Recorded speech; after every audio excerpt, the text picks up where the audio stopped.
ಆಕೆ ಗಂಡ ಬಿಟ್ಟು ಮಕ್ಕಳ ಜೊತೆ ವಾಸವಿದ್ಲು. ಇನ್ಸ್ಟಾಗ್ರಾಂನಲ್ಲಿ ಆಕ್ಟಿವ್ ಆಗಿದ್ದ ಈಕೆಗೆ ರೀಲ್ಸ್ ಹುಚ್ಚು ಹಿಡಿದಿತ್ತು.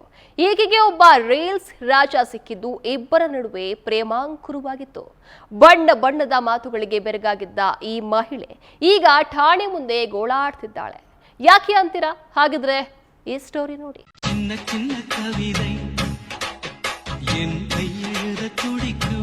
ಒಮ್ಮೆ ಈತನ ರೀಲ್ಸ್ ನೋಡ್ಬಿಡಿ. ಅದೇನ್ ಸ್ಟೈಲು, ಅದೇನ್ ಸ್ಮೈಲು, ಯಪ್ಪ ಯಪ್ಪ, ಯಾವ ಸ್ಟಾರ್ಗೂ ಕಡಿಮೆ ಇಲ್ಲ ಅನ್ನೋ ಆಕ್ಟಿಂಗು. ಆತನಿಗೆ ಜೊತೆಯಾಗಿ ಸೊಂಟ ಬಳಕಿಸ್ತಿರೋ ಈ ಮಹಿಳೆ. ತಾವಾಯ್ತು ತಮ್ಮ ಕೆಲಸ ಆಯ್ತು ಅಂತ ಇದ್ದಿದ್ರೆ ನಾವಿವತ್ತು ಇವರ ಈ ರೀಲ್ಸ್ಗಳನ್ನ ತೋರಿಸ್ತಿರ್ಲಿಲ್ಲ.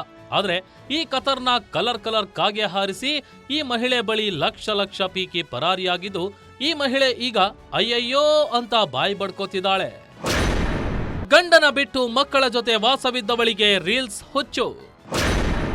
ಲೈಫ್ ಸೆಟಲ್ ಮಾಡ್ತೀನಿ ಅಂತ ಹಣ ಪೀಕಿ ರೀಲ್ಸ್ ರಾಜ ಎಸ್ಕೆ. ಈ ಫೋಟೋದಲ್ಲಿ ಕಾಣ್ತಾ ಇರೋ ಮಹಿಳೆಯ ಹೆಸರು ರಾಧಿಕಾ. ರಾಮಮೂರ್ತಿ ನಗರದ ಸರ್ಎಂವಿ ನಗರದಲ್ಲಿ ವಾಸವಿದ್ದಾಳೆ. ಇನ್ನು ಆಕೆಯ ಪಕ್ಕ ನಿಂತು ಫೋಟೋಗೆ ಪೋಸ್ ಕೊಡ್ತಿರೋ ಆಸಾಮಿ ಹೆಸರು ಪರಮಶಿವಂ. ಗಂಡನಿಂದ ದೂರವಾಗಿದ್ದ ರಾಧಿಕಾ ಟೈಲರಿಂಗ್ ಕೆಲಸ ಮಾಡ್ತಾ ಇಬ್ಬರು ಮಕ್ಕಳ ಜೊತೆಗೆ ವಾಸವಿದ್ದಾಳೆ. ಹೀಗಿರ್ಬೇಕಾದ್ರೆ 2019ರಲ್ಲಿ ಇನ್ಸ್ಟಾಗ್ರಾಂನಲ್ಲಿ ತಮಿಳುನಾಡು ಮೂಲದ ಪರಮಶಿವಂ ಎಂಬಾತನ ಪರಿಚಯವಾಗಿದೆ. ಪರಿಚಯ ಸ್ನೇಹವಾಗಿ ಪ್ರೀತಿಗೆ ತಿರುಗಿದ್ದು ಮಹಿಳೆಯನ್ನ ಮದುವೆಯಾಗೋದಾಗಿ ನಂಬಿಸಿ ಕಲರ್ ಕಾಗೆ ಹಾರಿಸಿದ.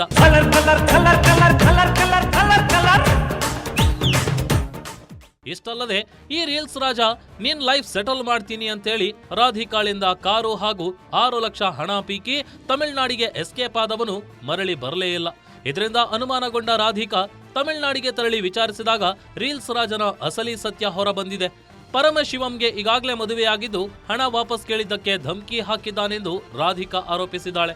ಅಷ್ಟೇ ಅಲ್ಲದೆ ಇನ್ಸ್ಟಾಗ್ರಾಂನಲ್ಲಿ ರಾಧಿಕಾ ಫೋಟೋ ಹಾಕಿ ಕೆಟ್ಟದಾಗಿ ಪೋಸ್ಟ್ ಮಾಡಿದ್ದಾನಂತೆ. ಸದ್ಯ ಈ ಬಗ್ಗೆ ಕಳೆದ 1 ವರ್ಷದಿಂದ ರಾಮಮೂರ್ತಿ ನಗರ ಪೊಲೀಸ್ ಠಾಣೆಗೆ ನ್ಯಾಯಕ್ಕಾಗಿ ಓಡಾಡಿದ್ರೂ ಪ್ರಯೋಜನವಾಗ್ತಿಲ್ಲ ಅಂತ ರಾಧಿಕಾ ಅಳಲು ತೋಡ್ಕೊಂಡಿದ್ದಾಳೆ. ಅದೇನೇ ಇರಲಿ, ಸಾಮಾಜಿಕ ಜಾಲತಾಣದಲ್ಲಿ ಕಂಡವರನ್ನ ನಂಬಿ ಹಣ ಕಳೆದುಕೊಳ್ಳೋ ಮುಂಚೆ ಸ್ವಲ್ಪ ಹಿಂದು ಮುಂದು ಯೋಚಿಸಬೇಕು. ಇಲ್ಲದಿದ್ರೆ ರಾಧಿಕಾಗೆ ಆಗಿರೋ ಪರಿಸ್ಥಿತಿ ಮತ್ತೊಬ್ಬರಿಗೂ ಆಗೋದು ತಪ್ಪಿದ್ದಲ್ಲ. Veeresh Pattar, crime bureau, power TV, Bengaluru.